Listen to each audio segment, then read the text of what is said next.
Rabbi shrah li sadri wa yassir li amri wahlul 'uqdatam min lisani yafqahu qawli. Qala Allah ta'ala fi Qur'anil Karim, A'udzu billahi minasy syaithanir rajim. Bismillahirrahmanirrahim. Ya ayyuhalladzina amanu idza qumtum ilas salati faghsilu wujuhakum wa aydiyakum ilal marafiq wamsahu bi ru'usikum wa arjulikum ilal ka'bayn. Al-ayat. Yang terhormat pengurus masjid, alim ulama, tokoh masyarakat, bapak serta ibu yang hadir pada malam yang berbahagia ini, saya mohon maaf, bulan yang lalu memang tak bisa ditumpuh karena hujan. Saya sudah di lampu merah, tapi tak bisa dilanjutkan lagi kemarin. Malam hari ini seperti yang telah disampaikan pengurus kepada saya, kita mengulang kaji kita adalah tentang masalah yang menyangkut dengan awal perbuatan akan mengerjakan sholat. Pada malam ini kita akan saya akan mencoba melihat beberapa hadis. Kita mulai tentang wudhu dulu. Landasannya adalah surah Al-Maidah ayat 6. Ya ayyuhalladzina amanu idza qumtum ilas salati faghsilu. Orang yang beriman, apabila berdiri kamu untuk mengerjakan sholat, hendaklah kamu basuh. Apa itu? Wujuhakum, muka kamu, wa aydiyakum ilal marafiq, kedua tangan kamu sampai siku, dan sapulah kepala kamu, dan basuhlah kedua kaki kamu sampai mata kaki. Ini baku, tidak bisa kita rubah-rubah, karena itu sudah ayat dalam Al-Quran. Apapun sholatnya tetap wajib berwudu. Sholat apapun, yang namanya sholat jenazah, pokoknya sholat apapun yang akan kita kerjakan, kita diperintahkan oleh Allah untuk membasuh muka, kemudian membasuh kedua tangan sampai siku, membasuh kedua atau menyapu rambut, membasuh kedua kaki sampai mata kaki. Renungan kita ada satu hadis, saya coba bacakan hadisnya. Hadis ini an Umar ibn Khattab radhiyallahu anhu anna rajulan tawaddoa.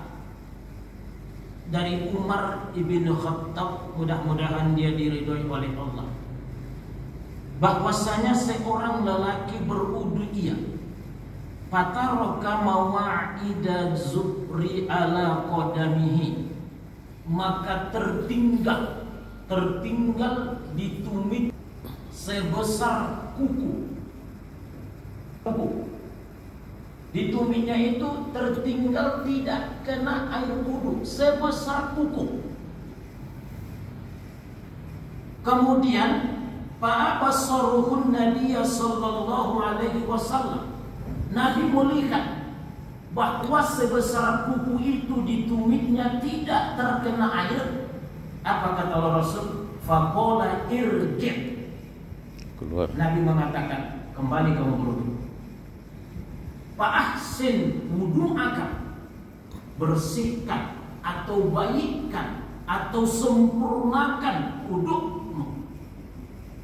Hanya sebesar kuku. Sebesar kuku, cuman tumit sahabat itu tidak terkena air wudu. Langsung sahabat itu disuruh oleh Rasul untuk kembali ke tempat berwudu. Fa'ahsin wudu'aka, maka perbaikilah wudu. Hadis ini menimbulkan dua pemahaman. Pertama, apakah sahabat itu memulai wudunya dari awal, atau hanya membasuh tumit atau kakinya yang tidak terkena air. Menurut bapak-bapak yang mana, Pak? Mengulang. Hah? Mengulang dari awal atau menyempurnakan basuhan yang mengulang.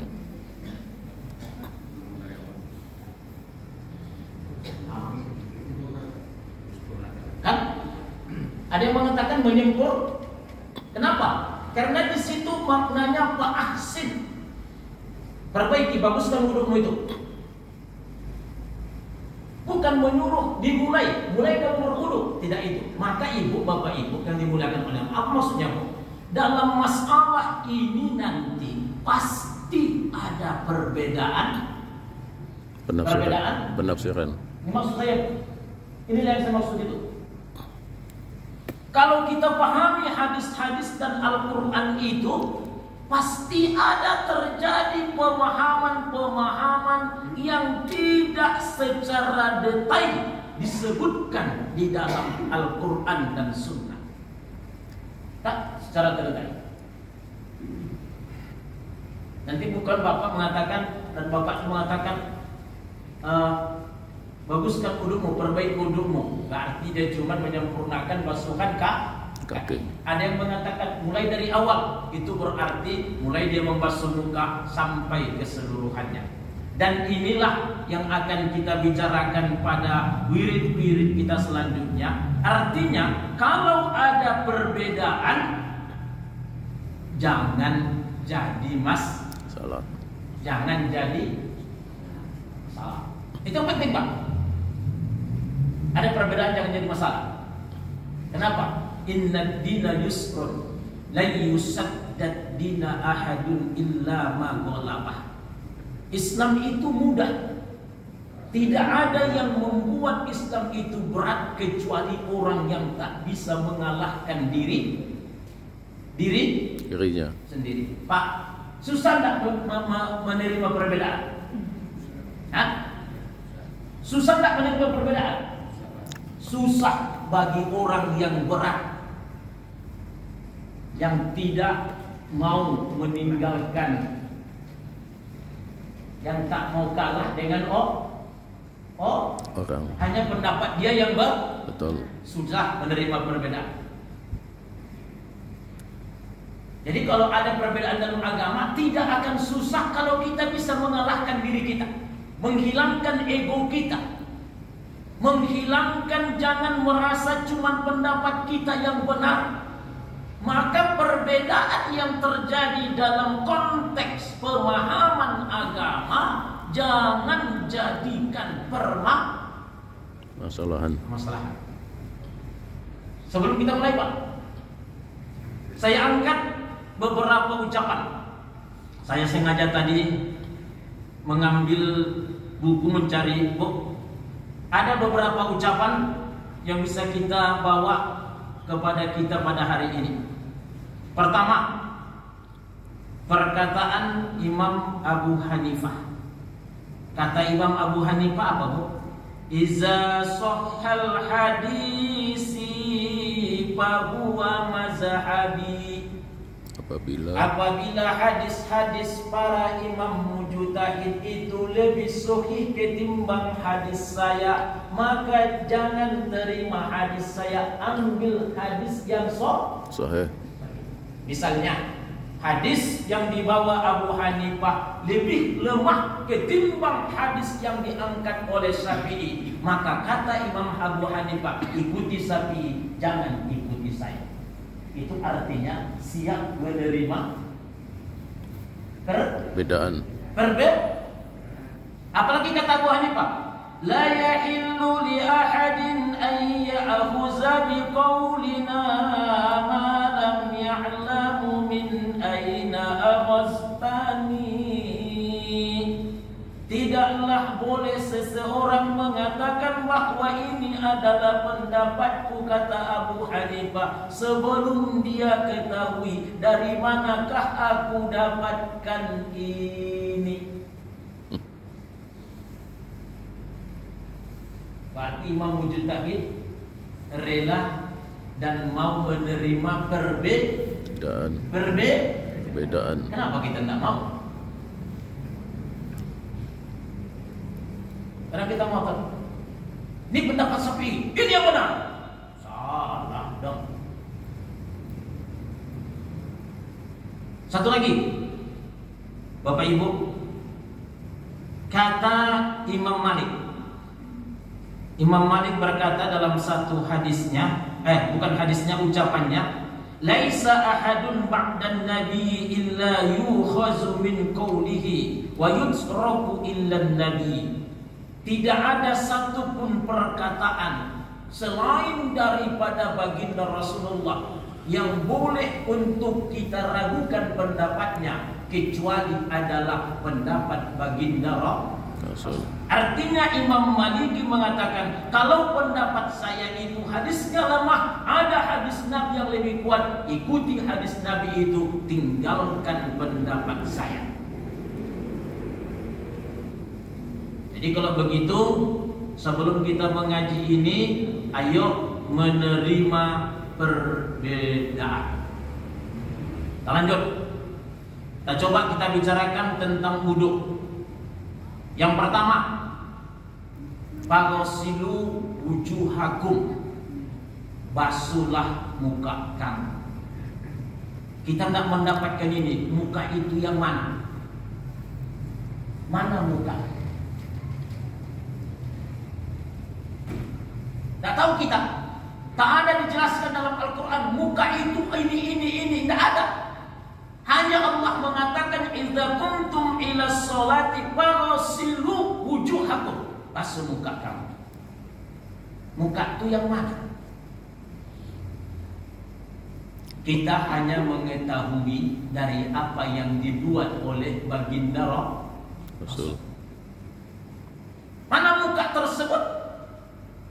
Tak baca di dalam beberapa pendapat, muka itu katanya adalah dari tempat tumbuhnya rambut. Ini muka nih, sampai ke dagu, dari samping telinga kanan sampai ke samping telinga kiri. Itulah kriteria muka. Kalau seandainya ada muka tersebut tidak terkena basuhan wudu, berarti wudu saya tidak. Kalau tidak sempurna, Pak. Kalau sahabat tadi cuman sebesar kuku, hanya sebesar kuku, Nabi suruh dia kembali berwudu. Itu berarti perkataannya kalau tidak sempurna berarti tidak sah.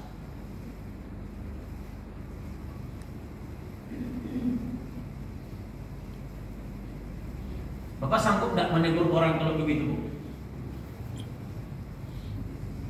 Tengok-tengok orangnya. Ada orang berwudu, ibu berdiri di situ, berwudunya begini. Ini tidak kena air, sanggup tidak menegur?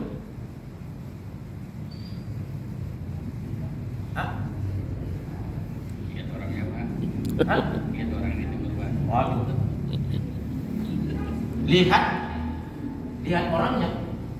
Kalau Nabi sanggup dia, kamu berwudu lagi, wudu kamu tidak benar, silakan berwudu. Aturannya Bapak bilang apa?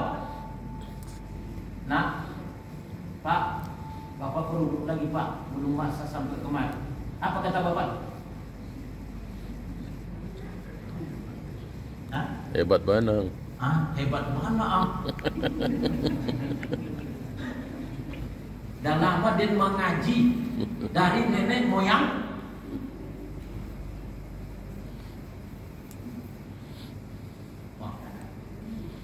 Bu, ini makanya kita tak mau untuk memperbaiki orang. Apa konsep kita? Bagi kamu agama kamu, bagi saya agama saya. Bagi kamu amal kamu, bagiku amal kamu. Berdosakah kita? Berdosakah kita? Kita tahu itu salah, dia perbuat tak sempurna wudunya. Berdosakah Bapak yang malaikat itu tidak menegur? Berdosa.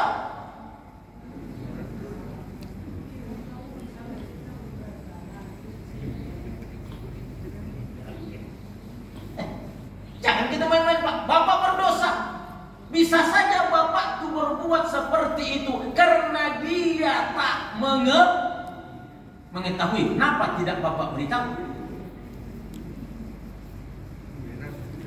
Hah? Berang. Apa takut berang manusia atau apa takut berang Allah, Pak? Dua-duanya. Kalau berang manusia satu wajabnya, Pak. Kalau berang Allah Kedua kojab. lama-lamanya. Satu. Jadi kalau nanti Bapak lihat ada orang berwudu, wudunya cuma membasuh ini aja, ini tidak kena, kita berkewajiban untuk memperbaikinya. Satu. Tadi lihat dulu hadis Nabi, gimana Nabi itu berwudu? Dalam satu hadis Rasulullah sallallahu alaihi wasallam menjelaskan. Hadis ini bersumber wa anhum Roman radhiyallahu anhu da'a biwudu'in. Ada mengatakan hadis ini bersumber dari An Utsman, dari Utsman ibni Affan. Dia menyeru, Utsman itu memanggil orang untuk berwudu. Bagosala kaffaihi salasan. Sebelum berwudu Utsman membasuh kedua telapak tangannya 3 kali sebelum Wudu. berwudu. Kemudian setelah dia basuh kedua telapak tangannya 3 kali, summa tamat mado. Kemudian dia berkumur. Basuh tangan dulu, baru berkumur-kumur. Kemudian adalah wastan sakka. Dia memasukkan air ke hidung. Begitu dia masukkan air ke hidung, kemudian summa ghasala wajahahu salasa marrat. Dia basuh ke mukanya 3 kali. Summa ghasala yadahul yumna ilal mirfaqi. Ia basuh tangan kanannya yang kanan sampai ke siku salasa marrat 3 kali. Summa yusra misla zalik. Kemudian dia basuh tangan kiri 3 kali. Summa masaha bi ra'sihi. Kemudian dia menyapu kepalanya. Summa ghasala rijlahul yumna. Dia basuh kaki kanan 3 kali ilal ka'baini, sampai kepada mata kaki. Kemudian ketika itu dia berkata, misla zalika summa qala. Berkata Utsman radhiyallahu anhu, tawaddu anahwu wudu'i haza. Berwuduklah kamu seperti wuduku ini. Yang menjelaskan wudu itu tidak Nabi. Yang menjelaskan cara berwudu itu adalah Utsman. Karena Utsman melihat Nabi berwudu. Beginilah cara Nabi berwudu. Gimana cara Nabi berwudu? Sebelum Nabi itu berdiri dia di tempat air wudu tersebut, dia basuh tangannya 3 kali. Dia masukkan air ke mulutnya berkumur-kumur, kemudian disemburkan. Dia masukkan air ke hidung. Setelah itu baru dia basuh mukanya 3 kali. Tak disebutkan muka itu yang mana, tetap hanya muka dibilang. Setelah itu dia basuh kedua tangannya sampai ke siku 3 kali. Kemudian baru setelah itu dia sapulah rambutnya, kepalanya. Berarti telinga tidak dibuat Utsman.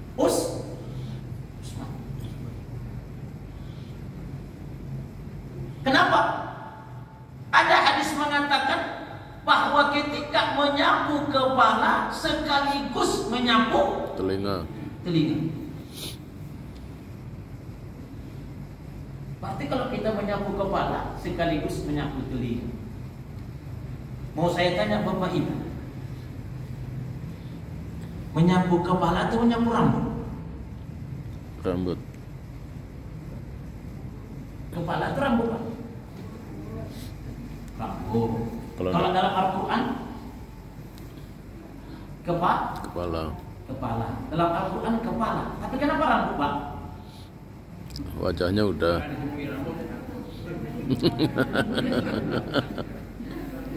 Wah.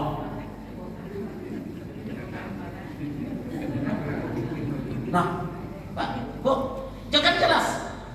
Kalau secara harfiah yang dikatakan ru'us, kepala. Sementara sakrun adalah rambut. Berarti kalau kita ambil maknanya kepala yang disuruh, tapi karena tak dapat kepala itu, maka dibuatlah rambut yang ada di kepala. Rambut yang ada di kepala. Sekarang saya akan contoh. Saya mau tanya Bapak Ibu. Ibu pakai rambut panjang, kan sampai ke belakang nih. Tarik dari belakang, Pak. Boleh atau tidak? Tidak. Boleh atau tidak? Tidak. Kenapa tidak boleh, Pak? Rambut. Karena rambut itu tidak lagi berada di kepala. Walaupun rambut itu tumbuhnya di kepala.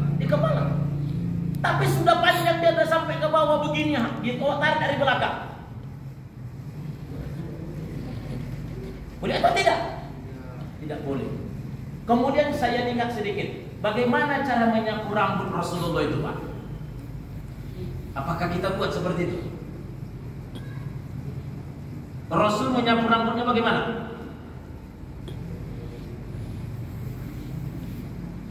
Nabi itu wa doa Rasulullah sallallahu alaihi wasallam bi ra'sihi fa aqbala bi yadihi wa adbara.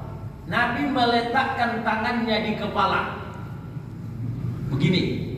Kemudian dia putar ke belakang. Kemudian dia kembalikan ke posisi awal.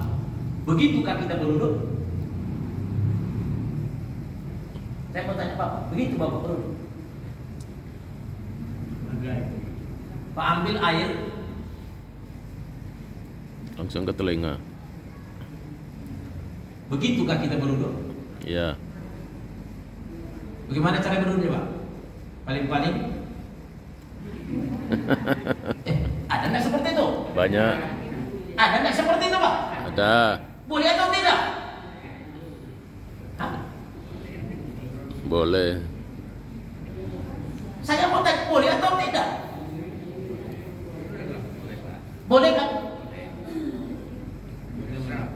Kenapa tidak buat contoh Rasul, Pak?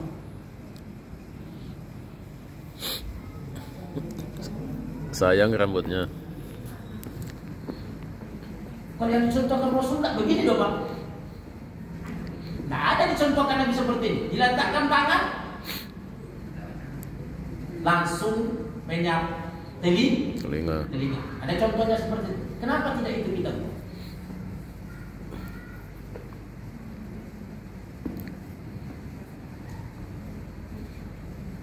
Disinilah susah memberikan jawaban. Ya, ini Pak.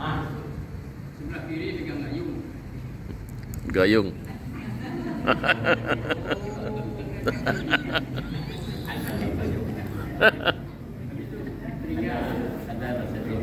Itu kalau di rumah kan? Iya. Kalau beruduk di masjid ada gayung. Ya, kita pakai kerang. Kita pakai kerang. Apa, Bu? Kalau Rasulullah menyapu kepalanya itu cuma satu kali. Satu hadis, Bu. Pada hadis yang lain. Pada hadis yang lain juga Nabi menyapu kepalanya juga salah samarat 3 kali. Satu waktu Nabi cuma satu kali aja.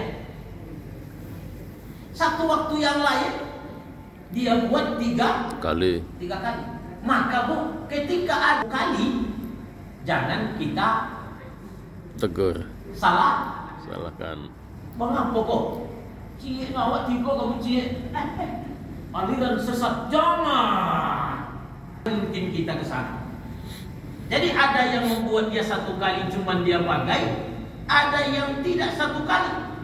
Bahkan dalam hadis Nabi juga pernah membasuh telinganya, berbeda dengan basuhan kepala. Habis dia menyapu kepala, baru dia menyapu telinga. Berbeda basuhan kepala dengan telinga.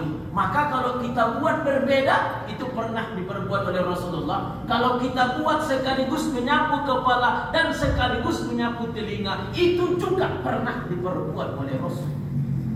Kalau begitu, untuk apa awak baca? Baca Kak. Coba baca Kak. Coba kita berkelahi gara-gara itu. Rasul pernah membuat 3 kali, Rasul pernah membuat 1 kali, Rasul pernah menyapu rambut sekaligus menyapu kepala. Rasul pernah membedakan antara menyapu kepala dengan telinga dengan air yang berbeda. Kalau begitu, tak penting kita ribut. Kenapa kita ribut? Gara-gara mak? Kalau lebih dari 3 kali itu apa hukumnya? Hah? Lebih dari? Mubadir. Kalau kata Nabi cuma 3 kali, kalau lebih 3 kali, itu namanya bid'ah. Pemborosan air. Innal mubazzirina kanu ikhwanas syayatin.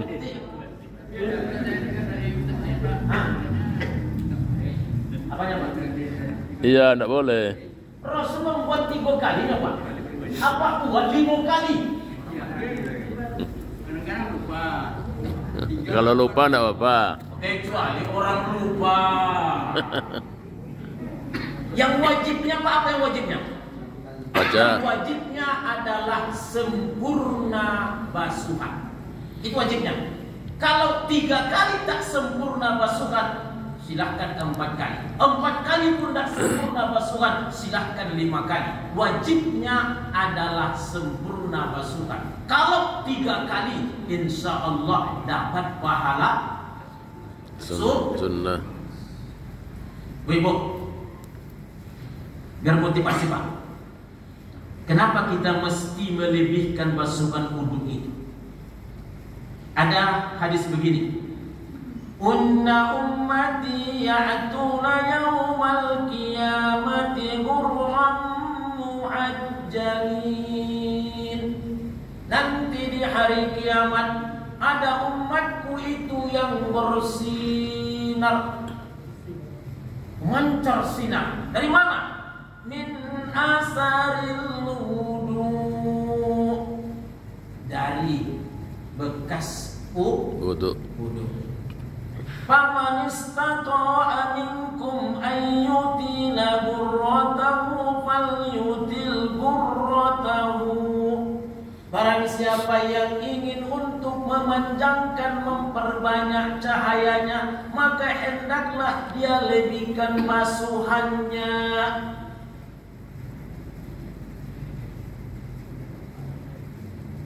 Bisa kita berwudu Pak, bataskan cuma mukanya, tiba-tiba bawa air banyak-banyak, hampir kena semua. Nanti setiap tempat bekas wudu itu akan memancar cahayanya. Sama dengan menyapu rambutan. Kalau seandainya bapak cuma begini 3 helainya, nanti di padang mahsyar cuma sakete cahayanya. Cahaya sakit. Bapak tuh kok bisa rambutnya bercahaya semua? Karena memang dia caranya seperti ini dia buat. Sampai ke tengkuknya bekas wudu tersebut. Maka setiap helai rambut yang terkena wudu itu akan memancar cahaya besok. Jadi kalau saya besok di akhirat cuma memancar sakete di depan, itu tandanya saya berwudu selama di dunia cuma begini. Mana bapak mau Pak? Hah? Yang banyak. Bu, bapak mau banyak cahaya? Kalau begitu, falyutil, hendaklah kamu panjangkan basuhan wudu tersebut, melebihi target. Kalau targetnya sampai siku, ibu lebihkan sampai siku.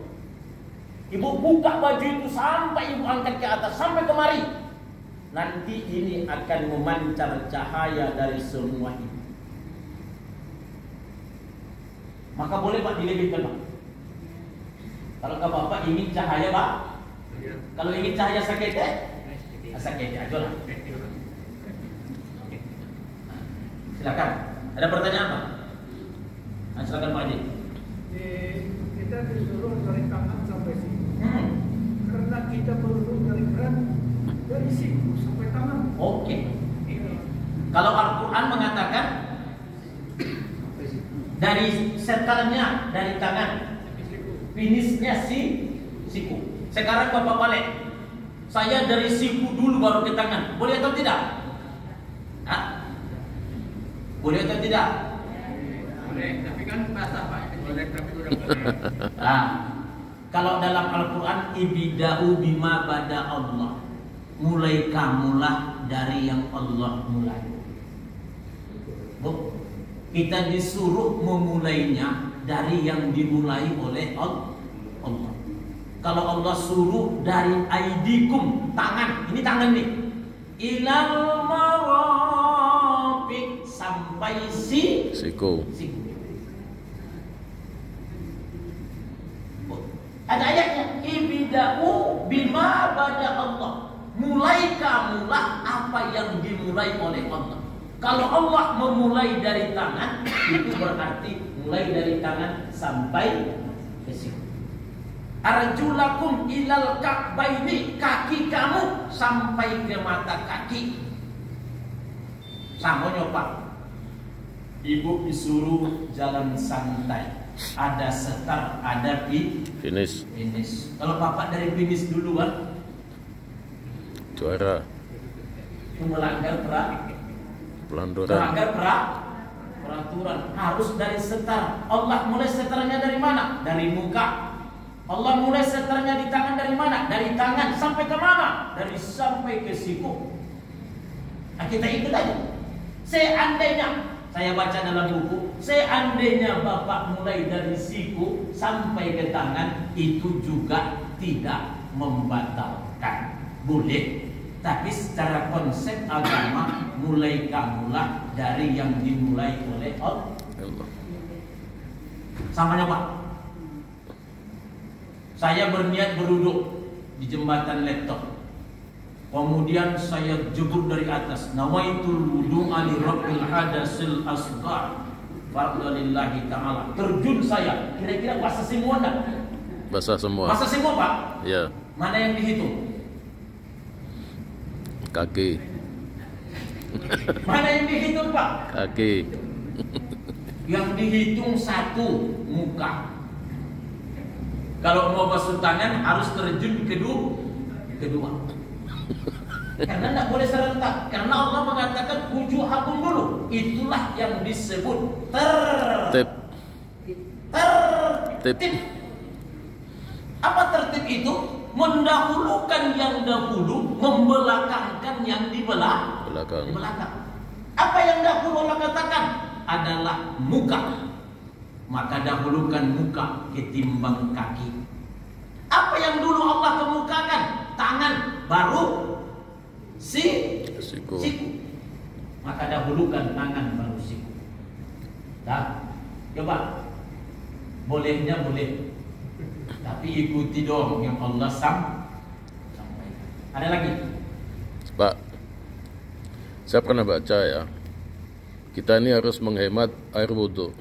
Walaupun kita berwudhu di sungai misalnya, yang mengalir. Tolong jelaskan Pak. Kita disuruh berhemat air. Ya. Salah satu energi yang harus dijaga bu air. Maka artinya kita tak dianjurkan oleh agama mubazir di dalam memakai air. Itu hemat namanya. Saya tanya ibu, bapak-bapak, pendapat ibu, kalau saya berwudu, air wudu saya itu saya tampung di baskom, bolehkah saya memasak dengannya? Boleh enggak? Tidak. Hah? Kenapa tidak boleh? Boleh. Oh, yang tak boleh dipakai air berwudu adalah untuk wudu. disebut air mustakmal. Misalnya saya menghemat air nih, saya basuh muka, basuhkan muka itu saya tampung, kemudian saya basuh dengan basuhan itu dengan tangan saya. Boleh atau tidak? Tidak. Kenapa? Karena air itu sudah air mustakmal, air yang sudah dipakai mengangkatkan hadas kecil, tak bisa lagi mengangkat hadas kecil. Bolehkah air itu saya pakai untuk menyuci? Boleh. Bolehkah saya pakai dia untuk membersihkan piring? Boleh. Hemat air namanya. Bahkan satu ketika karena air di situ tidak ada, susah airnya ada, darurat namanya, maka orang berwudu dengan air yang sedikit itu saja. Minta maaf, ada saya pernah membaca hadis Pak, karena air sedikit diusap dulu muka semuanya, karena kalau tubuh itu sudah ada air, maka air sedikit akan lebih cepat menyerap untuk semuanya. Begitulah kalau air tidak ada. Untuk menghemat air. Seandainya air tak cukup untuk berwudu, untuk apa yang ada? Untuk bisa bertayamum. Kalau tak ada lagi, menghemat air namanya. Menyelang-nyelang janggut itu Rasul pertama kali sebelum berwudu dia selang-selang dulu. Kenapa? Nanti setelah ini basah, ketika membasuh muka, maka lebih cepat air itu menyerap sampai kemari. Begitulah tandanya hemat air. Jadi itu Pak, yuk kita tidak ada air itu susah dicari sekarang ini. Apa ya? Nengok situasi Pak, nengok situasi. Kalau di kota Makkah itu payah air, berwudu pun mungkin cuma 1 kali aja, tak 3 kali lagi untuk menghemat air. Tapi kalau kita kan ada berlebih nih. Ada lagi Pak? Biar kita lanjut sedikit lagi. Jadi jelas Bapak Ibu, memanjangkan basuhan itu boleh. Hati-hati Bu, terutama tangan Bu. Jangan sempat siku tidak kena karena sempit baju. Ya Bu. Nanti untuk mengukur siku itu letakkan tangan di sini, luruskan dia. Berarti siku ada di sini. Lebihkan sedikit. Kenapa dilebihkan? Agar kita mendapatkan gurrah yang banyak di yaumil mahsyar. Itulah mungkin Bu salah satu tempat berwudu itu dipisahkan antara laki-laki dengan perempuan. Kenapa? Karena ketika berwudu, ibu tak bisa berwudu pakai telekung. Pasti telekungnya terbuka. Anak telekungnya pun dibuka. Kalau ingin menyempurnakan basuh. Itu salah satu. Dan ini harus sama-sama kita dikat. Bu, ajarkan kepada anakmu. Karena di sekolah Pak yang mengajarkannya ini. Suruh anak itu berwudu. Dikat. Nah, terlanjut ibu-ibu yang dimuliakan oleh Allah Subhanahu wa taala. Inilah beberapa hal yang menyangkut dengan wudu tersebut. Nanti tidak ada perbedaan bagi diri kita Bu. Prakteknya sama dengan yang kita buat sekarang. Hanya kita jaga dengan secara utuh batas-batas wudu tersebut. Ada lagi satu hadis Bu untuk menambah motivasi kita. An Abi Hurairah radhiyallahu anhu qala Rasulullah sallallahu alaihi wasallam, "Idza tawadda'a al-'abdul muslimin aw mu'minin fa ghassala wajhahu kharajat min wajhihi kullu khati'atin." Apabila seorang muslim atau mukmin berwudu, membasuh mukanya, maka seluruh dosa yang ada di muka itu akan berguguran. Kira-kira berapa panca indera kita di muka yang sering berdosa? Mata, mulut, mata. Dosa mata ini banyak tak Pak? Banyak. Kira-kira dosa mata banyak tak? Banyak. ada orang nan agak dosa kete awak pandang berdosa atau tidak? Hah? Berdosa. Kalau begitu bagaimana cara menggugurkannya Pak? Betul. Apa itu?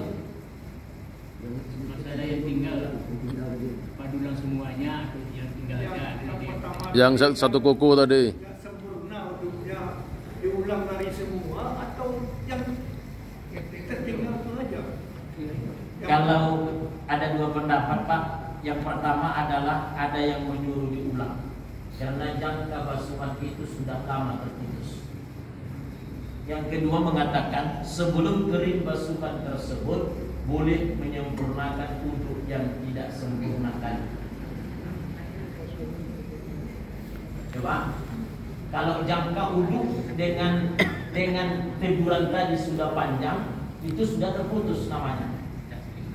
Maka boleh mengulang dari awal. Kalau seandainya jangkanya belum panjang, artinya masih basah dia, hanya melihat yang apa kita ulang kembali yang tidak benar tadi aja kita kerjakan kembali. Kalau waktunya belum terlalu jauh. Tidak apa-apa, boleh. Boleh. Cuman yang paling banyak mengatakan ulang aja lah dari awal. Kalau menghemat air, sempurnakanlah basuhan yang belum sempurna. Kalau air banyak, mulai dari awal. Lebih sempurna lagi. Boleh. Ada lagi. Allah. Habis berwudu, kita terbiasa kita lap. Apa boleh begitu atau basah-basah aja? Oke. Masalah. Hukumnya makruh. Membasuh, menyelap bekas-bekas uduk itu makruh. Kenapa? Karena tetesan uduk tersebut akan juga memberikan nur atau cahaya. Biar dia kering sendiri. Jangan Bapak ambilkan lap kecuali dalam keadaan dingin. Kalau sudah dingin jangan, bukan nanti Bapak tidak lap. Kalau di tempat kita kan tidak dingin, tidak usah lap, biar aja dia kering sendiri. Karena insya Allah tetesan-tetesan itu akan menjadi nur bagi kita. Ini mungkin dapat saya sampaikan Pak. Saya mohon maaf nih, mohon maaf sama Bapak. Mungkin saya sholat isya di sana dulu karena ada janji tadi nih. Ya Pak. Iya. Insya Allah saya sholat di jalan dan dapat waktu di sana. Ini mungkin dapat saya sampaikan. Saya minta maaf. Assalamualaikum warahmatullahi wabarakatuh. Insyaallah bulan depan akan kita lanjutkan kembali. Tahun depan. Tahun depan. Amin. Tahun depan. Tahun depan.